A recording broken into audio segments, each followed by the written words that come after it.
I have got to stop scheduling these 20 seconds before I decide to go live. It is not an efficient way to run a YouTube channel. It doesn't really make a lot of sense, but that doesn't matter because we're not content creators. We're not trying to be the greatest content creator in the world.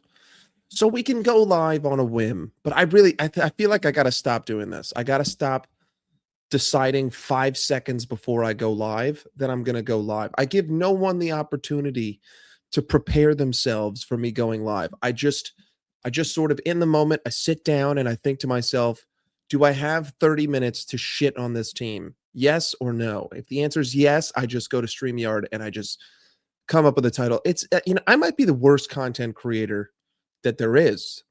I've seen some people say that I'm negative because I'm clout chasing. But if I'm clout chasing, I have to be the worst clout chaser in the world. I have to be the worst YouTuber alive to just not schedule anything and just come up in the moment and say, hey, you know what? I'm just going to go live. But big up to the people. Listen, I know by the title, this is going to be a very positive stream. I know that you read that title and you go, he's about to make my day better. He's about to make me feel better about this football team. He's about to make me feel better about this football team. I know. I'm a beacon of positivity. I'm a shining light. I understand, but today is August 25th. Today is August fucking 25th. I don't know if you've been following what the date is, but it's August 25th. Now, for the uneducated out there, August 25th means that there's 6 days left to get business done. 6 fucking days. You've had all fucking summer. And now you have 6 days. Guys, this is like the equivalent to being a student and not going to class for the entire semester. And then 6 days later, you have your final exam. And if you fail this exam, you don't graduate and you wasted all the money that you spent on college. But it's not just some easy course. It's quantum mechanics. It's graduate level quantum mechanics. You decided not to go to college for the entire semester in quantum fucking mechanics. And in 6 days, you have your final exam. That's the level of preparation at this football club. Our owners are like an irresponsible, shitty student who doesn't go to class, who doesn't do homework, who doesn't study, and then expects to get results. They expect to run the show. They expect to be the big man on campus. They expect to get straight A's. They expect to fuck all the hot bitches.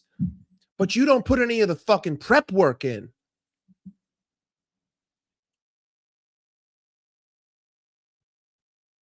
Bro, respectfully, Faraz, if anyone sends me a single fucking tweet about a transfer, I'm going to tell it to shove it up their ass. Fabrizio Romano has reported that Barcola and Liverpool have agreed terms since Judas betrayed Christ. Since before the pyramids were built, Barcola has agreed to join Liverpool. I don't give a fuck about Twitter. The only thing I want to see out of anyone's mouth is a retweet of the picture that the official club Twitter account posts of the dude signing the contract. That's it. Other than that, it's not news.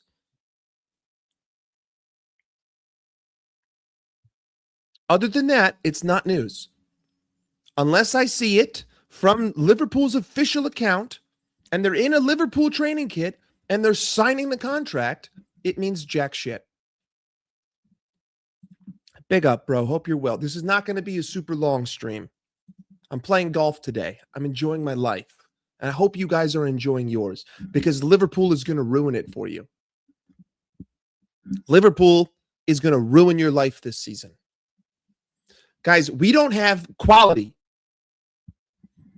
I was Arne Slot's biggest enemy. I was his most egregious hater. I was the biggest advocate for sacking Satan. But doesn't change the fact that the remnants of Slot were all over that game. Both of those goals that we conceded, Szoboszlai and Gravenberch find themselves in no man's land, much like they did under Arne Slot. Much like they did under Arne Slot, finding themselves completely lost and overextended. No one sitting deep. And now I hear the same term, Liverpool's rest defense problem. Habibi, this was the same issue as last season. It was not going to take Iraola, fucking 4 preseason games to undo all of these negative habits. It was under the most perfect conditions. It was going to take Iraola at least 2 months to establish the way that he wanted to play. Did anyone notice that we just didn't press? Do you think Iraola wants to not press? He knows that the players aren't physically capable of pressing for 90 minutes. You think Iraola is just going to throw all of his tactics straight at the players game 1? That doesn't make any sense. Under no circumstance does that make it. You don't change everything overnight. You have to gradually introduce ideas. We had the same deficiencies with being incapable of getting the ball out wide. Cody Gakpo was ineffective from the wing, but he scored a great goal. Big up to him. Cody Gakpo gets no stick. You score a goal from 40 yards, I'm not talking shit on you. Rio Engamoa was completely ineffective on the right-hand side. But furthermore, the midfield was incapable of getting the ball to the wings quickly. So I do expect my wingers to be deficient when my midfield cannot control a game. You see, this is, again, I feel like I'm in a fucking insane asylum because it's the same problem as last season. All last year, all I heard was our wingers aren't pacey enough. That's the problem. The problem is that the wingers are not pacey enough. That would make sense if the midfield was able to control a game and even get the ball to the fucking wingers. But they're not. What does pace mean if you progress the ball as slowly as a geriatric arthritis-filled 85-year-old fucking man? Pace means nothing if I can't get the ball to you quickly. Look at the counterattacks that we had. We only had like 2. But in those counterattacks, we don't have the quality to get the ball up the pitch quickly. Florian Wirtz so far has been an abundant waste of money. I don't see the technical giftedness supposedly that he has. I don't see world-class passing out of him. I see a flaccid shot. Isak, to his credit at least, he's not a false 9. He's not a guy who's going to drop down like Ekitike and pick up the ball at fucking midfield. Isak's got to be the focal point of the attack. The final move has to be to Isak. Ryan Gravenberch cannot ever be found in the opposition box. He does not possess the technical giftedness, the technical ability to play intricate passes in the final third. If our midfielders are going to be this progressive, wallahi, I fucking hate McAllister, but McAllister has to be in the game. Because of those 3 midfielders that we had last season, McAllister is the only one with the technical prowess to be in those positions. If you want your 8 box crashing, then McAllister is your guy. It's just that simple. He is better than Szoboszlai and Gravenberch in the opposition box. Now, I understand McAllister Didn't really have a preseason, got a hair transplant, all good. Not going anywhere this season. But then I hear the same thing that I heard last season. Our fullbacks are terrible, right? Our fullbacks suck. But again, no one wants to point to the real responsibility. The midfield. It's the midfield's job to control the game, especially against a team like Newcastle that is set up to only counter you. Again, the only moments that Newcastle looked dangerous were on fast breaks. They were never going to break us down. They were never going to have 60% possession. They were going to hit us on the break. Now, if they're hitting us on the break, that requires us to lose the ball and be out of position. It's a counter attack. It's in the name. A counter means I'm always going to be outnumbered, but I'm trying to hit you on the break. But in order to hit you on the break, I have to win the ball in my own half. In order for me to win the ball in my own half, I have to dispossess your midfielders because you are incapable of getting the ball out wide. The midfield is the root cause of the deficiencies in the front line and the back line. But everyone who supports Liverpool, they do symptom-based analysis. They do surface-level analysis. When they break down how we concede a goal, they just look at the surface. They point to Virgil van Dijk and they say he should have stepped. They point to Szoboszlai and they say he should have fouled. Rather than pointing to the fact that why is Ryan Gravenberch feeling like he is forced to take his man on and misplay a pass to no one? Why is our creativity to the point where it looks like a frustrated child banging his head against a wall? We have no flow in this team. We watch us in possession and it looks sloppy and shitty. Misplaced touches, heavy touches, misplaced passes, heavy passes. Guys, I watched Chelsea yesterday do things that I don't think Liverpool are capable of. Deep that shit.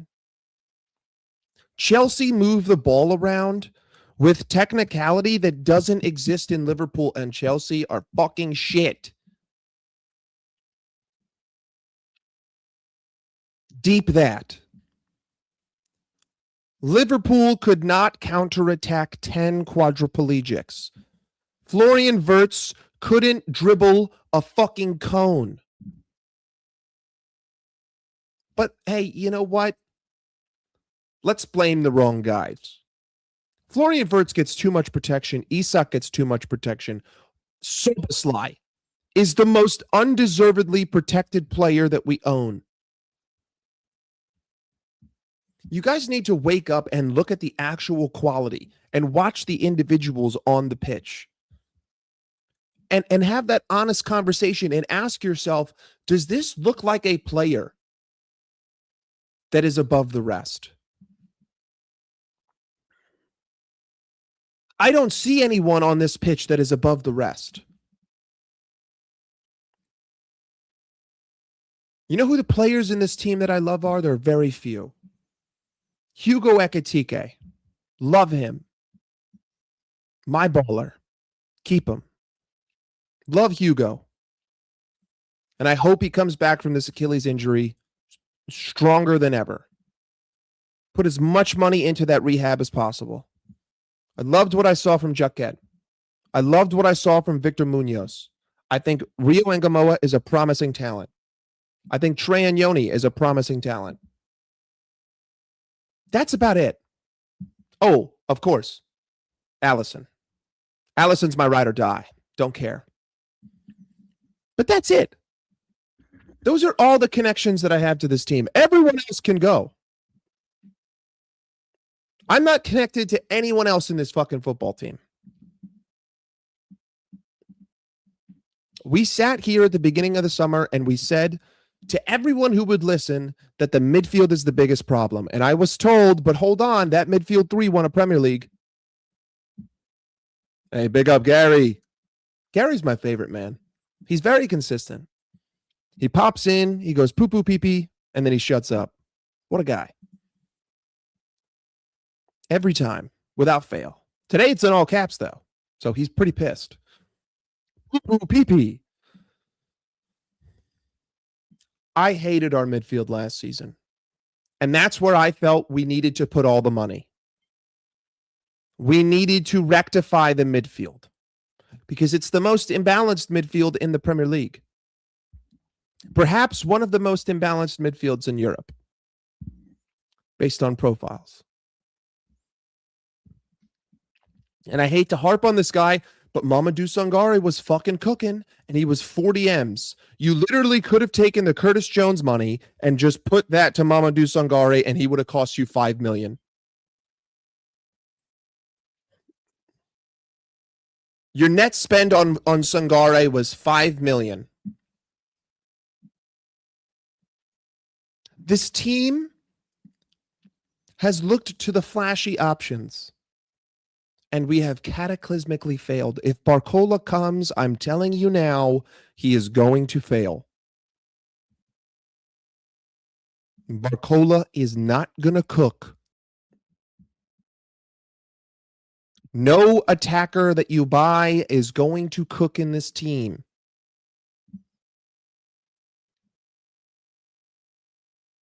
Not quickly. Here is the one counterpoint I will give to the view I hold. You see, I'm a balanced man. There's other content creators out there. They're going to throw shit your way. But they're not going to provide the counterpoint to what they're saying. You see, I'm going to give you the counterpoint to every belief that I hold. I'm going to argue for everyone who disagrees with me.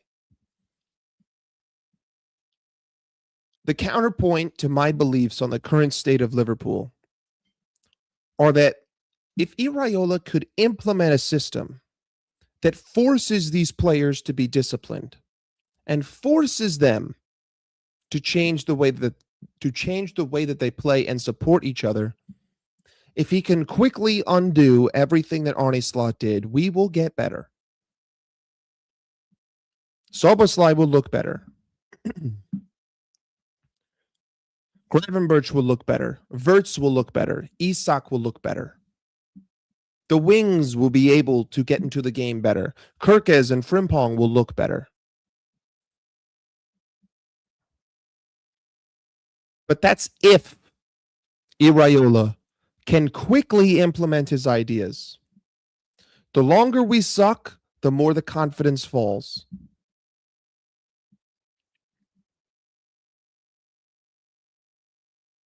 But that's down to Iraola and how quickly he can get through to these guys. It doesn't change the fact that it is always the better idea to find the players whose natural instincts suit the way that you want to play versus trying to drill instincts into a player.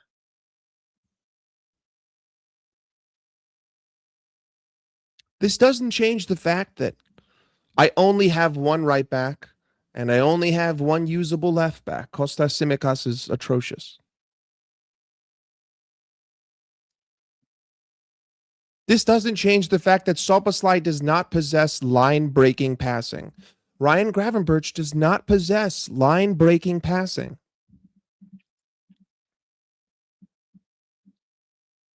It was my belief that we needed to completely change the profiles in the double pivot.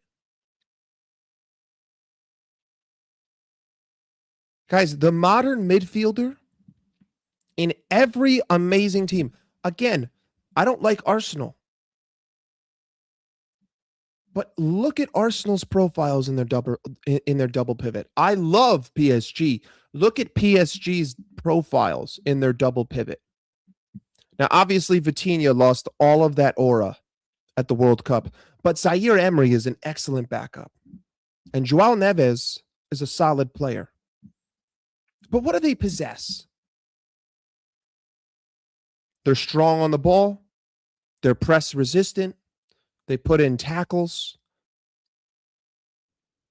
They have excellent endurance, line-breaking passing, strong dribbling.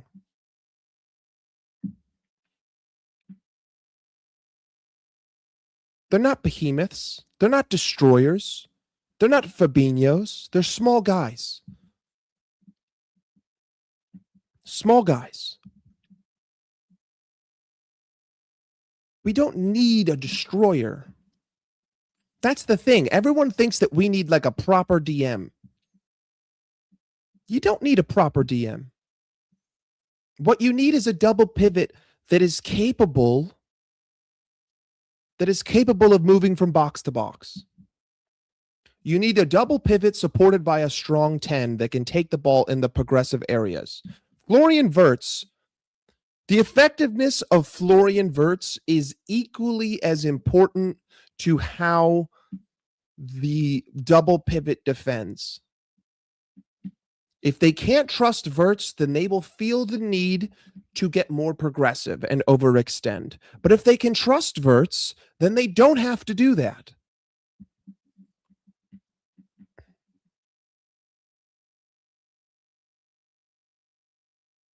The double pivot needs to control the game. They don't need to sit back on the fucking halfway line and twiddle their thumbs and just protect against counterattacks. They need to be able to control the game. You need to be able to take one touch, turn, and just sting it out to the wing. You need to be able to switch the play instantly. You need to be able to take on your man. You need to be able to pop a shot from outside the box.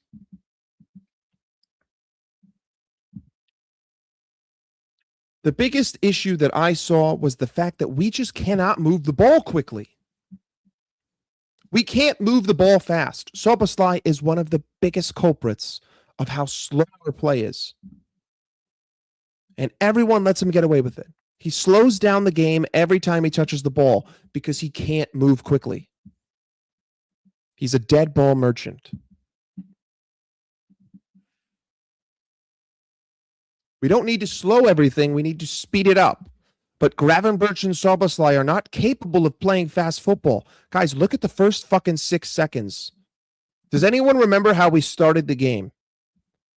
Does anyone remember how we started the game? Szoboszlai passes the ball to Gravenberch. Gravenberch carries the ball immediately. He immediately starts sprinting to open space. He passes the ball to his right to Szoboszlai. Szoboszlai hits the worst pass I've ever seen and gives it right back to Newcastle. 6 seconds in, he sets the tone of sloppiness.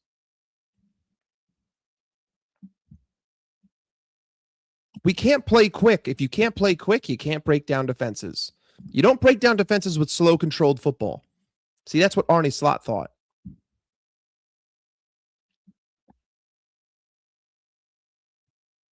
I feel like right now, the best course of action for the players that we have is to not try to possess the ball.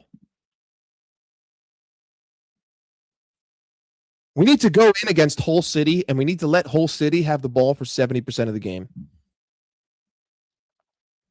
This weekend against Nottingham Forest at Anfield, we need 30% possession. We need to flip the script. We need to not possess. Because when we possess the ball, we invite danger onto ourselves. And we're not going to create shit. I don't know how the fuck we had 27 shots, but we did.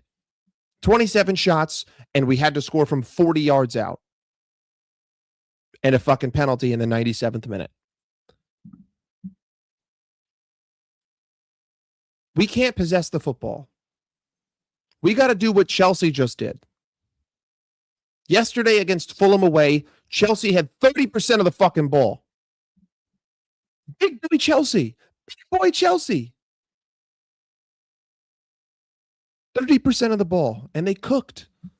If it wasn't for Sanchez, that game ends 3-1.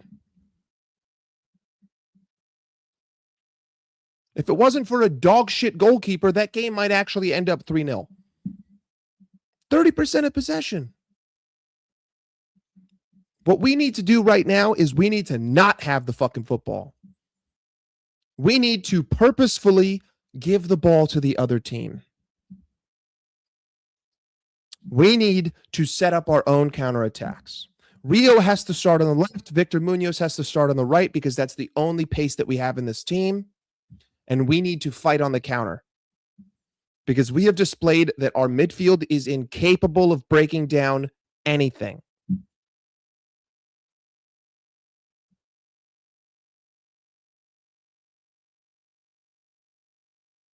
The midfield is the root cause of everything. That's the area that we needed the help with the most. People were disillusioned. They were disillusioned this summer. They thought, no, it's the front line. Guys, we were third in goals scored last season. Everyone forgets that. We finished with 60 points, but we scored the third most amount of goals.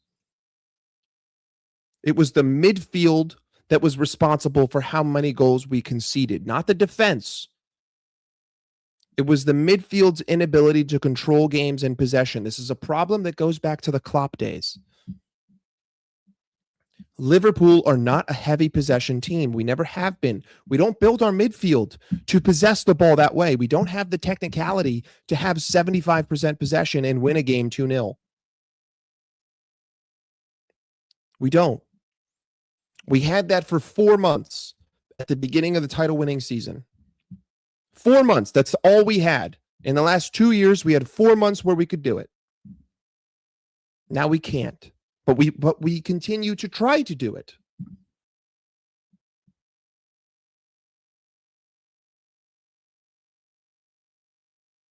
It doesn't make any sense the way that we play football compared to the profiles that we employ.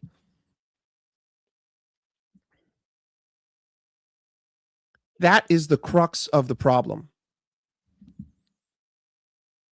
The crux is Soboslai and Gravenberch.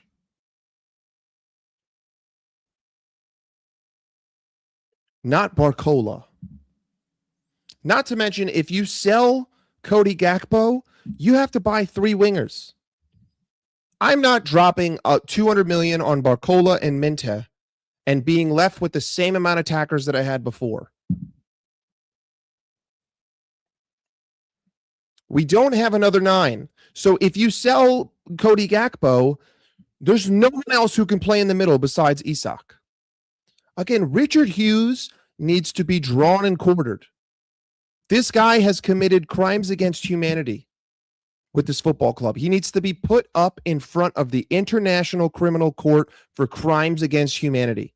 The squad building is the worst waste of money I've ever seen in my life. And in hindsight, last summer is probably the worst window in history among any team in any league. Not a single signing is hit. It's unfair to Ekitike, but Ekitike blew out his Achilles. He cooked, and then he got hurt. That's just the way that it panned out. If he doesn't get hurt, the Ekitike is the only hit. Because he gets hurt, I can't call him a hit. Kirkes has failed. Frimpong has failed. Wirtz has failed. Isak has failed.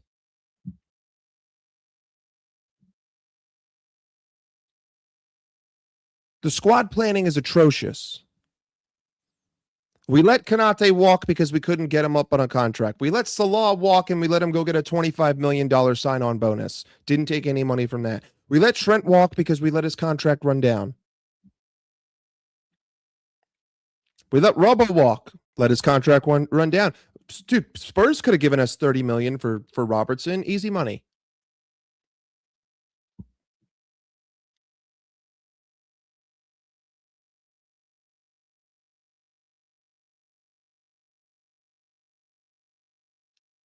My only center backs next season on contract are Leone and Jaquette, but no one wants to talk about that. No one wants to talk about the future planning. There's no future planning. None. There's no future planning. I have 2 center backs on the book for next season, both under 20.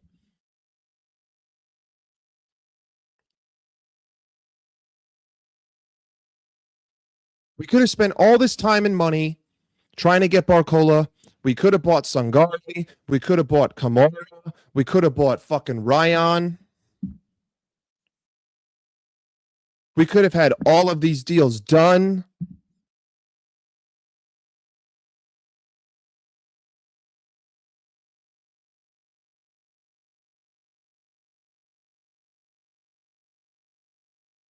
Listen up, you Norwegian fucking pussy. You Norwegian bitch. Holland is my favorite fucking YouTuber, and you will shut your fucking mouth.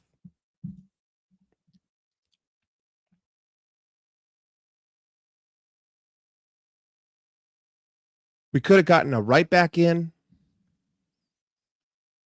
Could have moved Simicas on and bought a left back.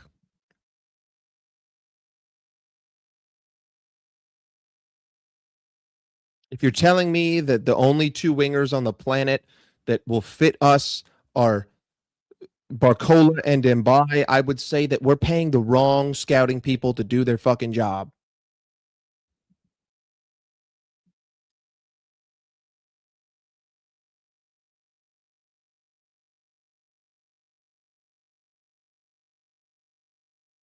The incompetence of the leadership at this football club have put us in a position to lose, and this is the root problem that we talked about last season. You guys trusted FSG to carry you through a difficult time when they fucking put you here willingly. They are the ones who are responsible in every way, shape, or form.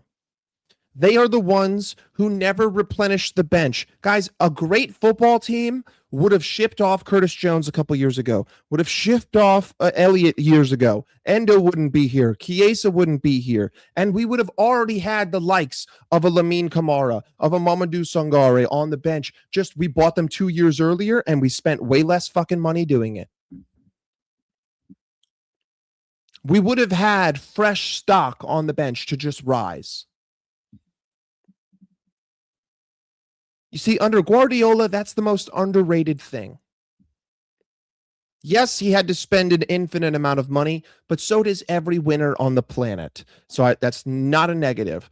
But he always had players on the bench who could come in and rise.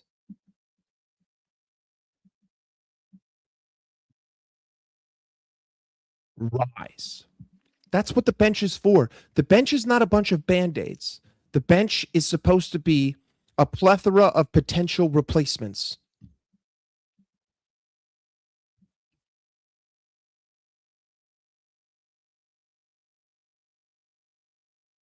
We don't have good youth on the bench. We don't have good stock on the bench. There's not a lot of upside there. There's some, but there's not a lot of upside. Endo has no upside. Elliott has no upside. Chiesa has no upside. That's 3 of my bench spots with no upside.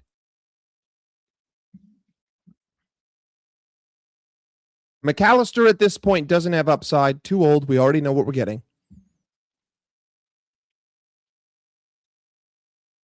But it doesn't change the fact that I believe that the biggest issue in recruitment lies here. The biggest mistake that we made through the last 2 seasons and the atrocious recruitment and squad building that we had was this. We didn't recruit the right mentality. We didn't recruit the right type of players. We didn't recruit guys who are willing to die for the shirt. We didn't recruit guys of passion, except for Ekitike. Ekitike is a passionate motherfucker, and he will die for my shirt. But other than him, we recruited a bunch of pussies. They're soft. They're bitch made. They have no grit. They have no fight. They have no passion. They're more concerned about how they look on the pitch rather than how they actually play. No one's willing to throw in a bone-crunching tackle. Curtis Jones was one of them, but he was here before, so that doesn't count. We didn't buy Curtis Jones. We raised him.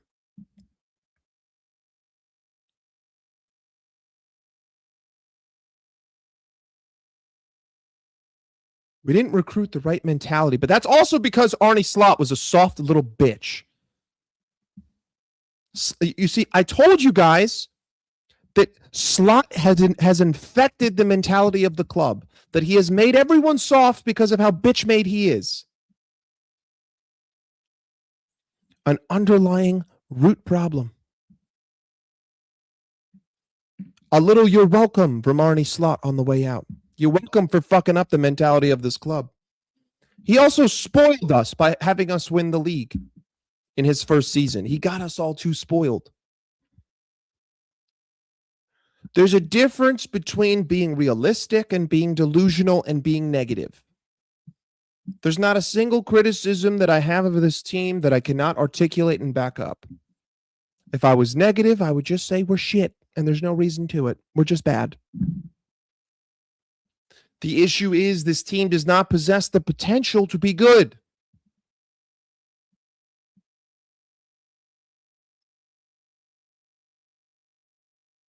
Szoboszlai is not a league winner. Again, my favorite thing is that midfield three won the Premier League. Hey guys, McAllister, Ryan Gravenberch, and Dominic Szoboszlai won the Prem. Hey, they won the Prem. Okay, buddy.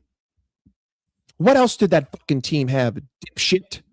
Luis Diaz, Diogo Jota, rest his soul. Darwin Núñez, Mohamed Salah, Ibrahima Konate, Andrew Robertson, Trent Alexander-Arnold. That's 7 motherfucking starters that were in the team that are not fucking here. Not to mention Salah put up 48 GA. But hey, guys, that midfield three won the Premier League.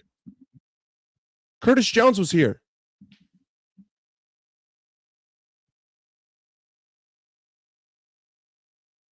Shame. Shame on you.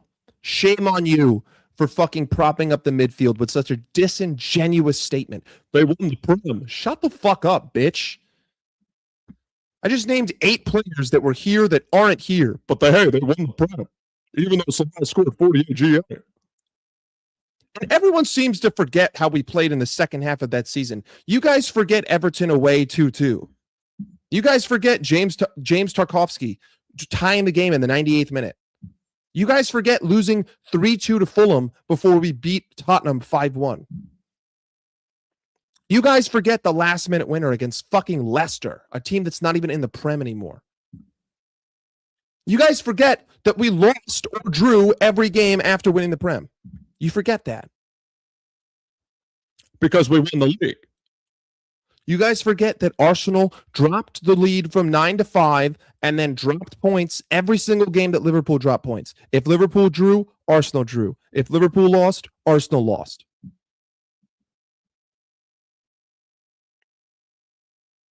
Hey, they won the league. They won the league. Oh, look at me. I'm a fucking computer. They won the league. They won the league. You can win the league and be fucking shit. I'm just putting that out there. If everyone else sucks, you can win the league and be shit.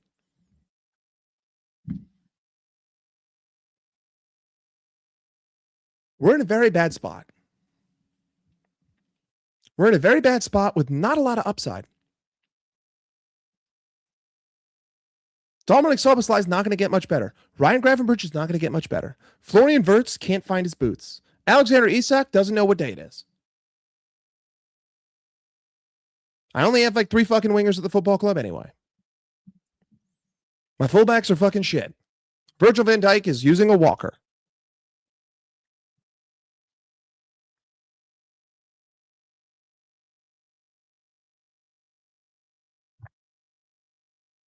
We don't have good quality. We don't. But no one wants to admit that. And guys, it doesn't make you any less of a fan to say these guys are not good enough. It's not like by saying that you're saying fuck Liverpool. It's not like by saying that you're saying I hate this team. I swear to God, bro, here, if this is not an actual bomba, I'm banning you.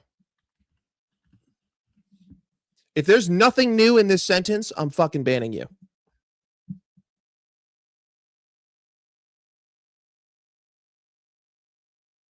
You're banned, bro. This is not a fucking bomba. You're banned. You're banned. Get out.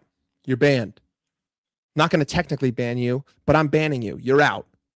You can still type in chat, but you're banned. Get out.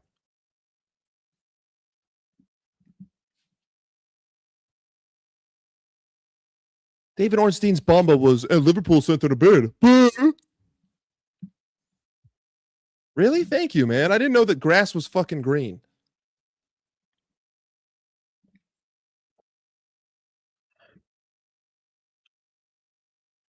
I'm banning him with my words. You can technically type in chat all you want, but you're banned. Get out.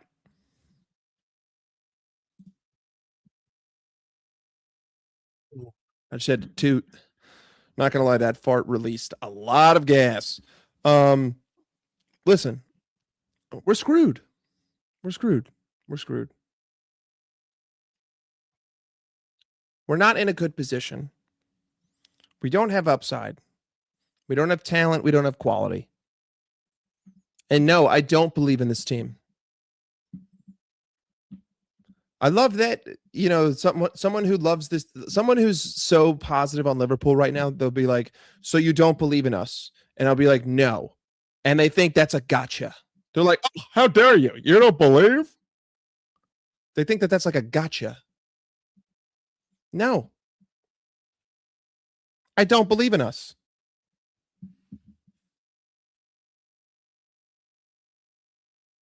And then they'll be like, well, then you must have not liked Jurgen Klopp.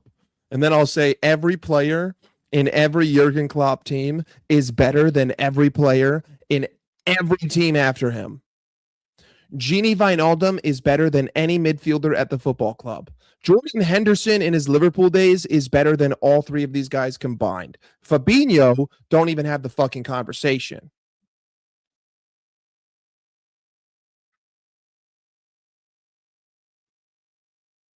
Sadio Mane never replaced him.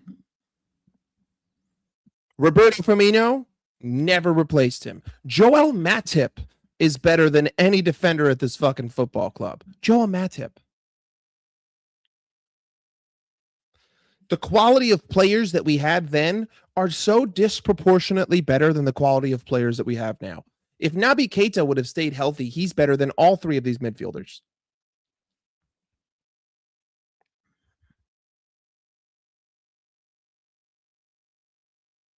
Such a disingenuous comment. We had better recruitment then. We went after great bargain deals and we turned these players into fucking superstars. And that's the thing. I keep hearing that Iraola turns water into wine. So then I'm asking you, well, if he turns water into wine, why are we buying wine and not water and not water? Okay, we got another one on the chopping block. Here we go, brother. It's now or never. No bomba. Banned. Banned. Banned. Ban user. Banned. You've been officially banned.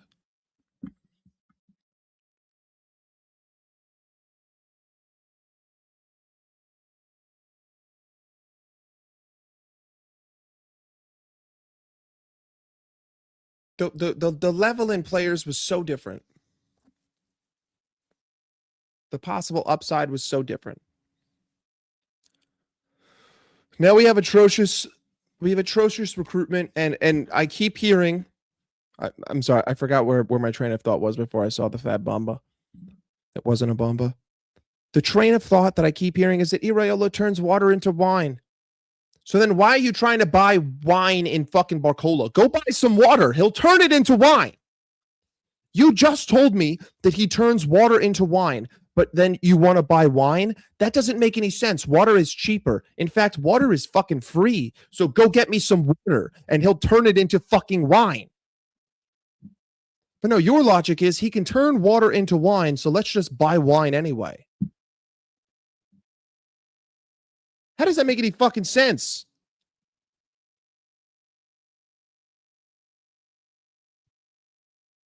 Hey, he gets infinite time. Iraola is not responsible.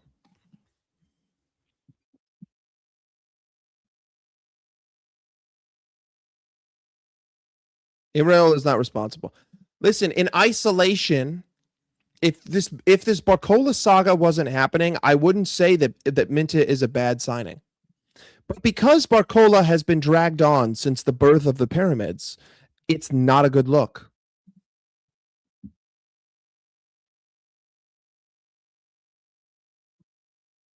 I don't think he will. Listen, we already proved last season we're not sacking anyone midseason. We won't do it. But I listen, I do think that we are looking at some dangerous times at this football club. We are on the precipice of entering an unparalleled banter era, because we won the league and then we spent 500 million pounds and then we became shit. That is like fuel for the worst banter era you've ever seen. I love it. Get FSG out. Get FSG out. 30% is a lot. If I took away 30% of your penis, you would be saying, yo, that's a lot of my dick. What the fuck? It's a lot. Hopefully, Bezos and them buy the rest, and they employ people who know what the fuck they're doing and they want to win. But for now, I got to deal with fucking FSG.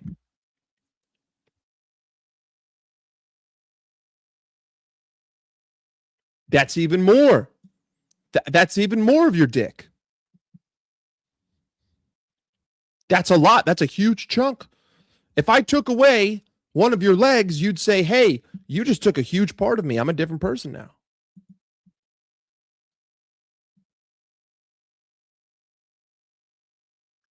We're in trouble. And we're looking at the wrong places to try to fix the trouble that we're in. And I just want you to mentally prepare yourself. Remove the expectations. And these next 9 Premier League games, you should not be looking at the outcome. You want to know what the outcome is? We spent 500 million pounds and we expected to win trophies, right? That was our expectation. Trophies are now not possible. I don't care how good of football we play, we're not winning shit. So your expectation in terms of results should be simple. No. We're completely fucked. We're completely fucked. That's what your expectation should be in terms of outcome. It's that simple. I just want to see how the manager is going to implement ideas. I don't care about wins. I don't care about trophies. I just want to see what this manager has. Because that's all we have left. Unfortunately, this weekend's game is at 4:30 in the morning. And because my players don't want to die for the shirt, why would I wake up and watch them not die for it?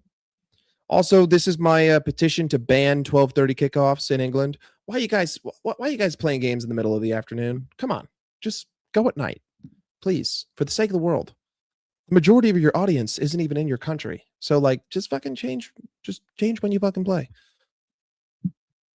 Either way, I said I wanted this to be 30 minutes. It's now been 48. I got to do shit. I'm going to go play some golf. I'm going to have some fun. I'm going to enjoy my life. Go outside. Touch some grass. Enjoy the sun. Live it up. The summer's almost over. Have some fun today. Forget this fucking football team. They don't love you. You shouldn't fucking love them back.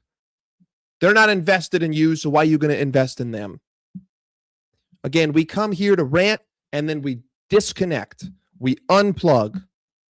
Go watch your favorite panel show and go watch a bunch of fucking people talk in circles and not even address the root fucking problem. Go watch certain people take 7 fucking minutes to display a point that doesn't even make any fucking sense. So they just spoke for 7 minutes without saying a goddamn fucking thing.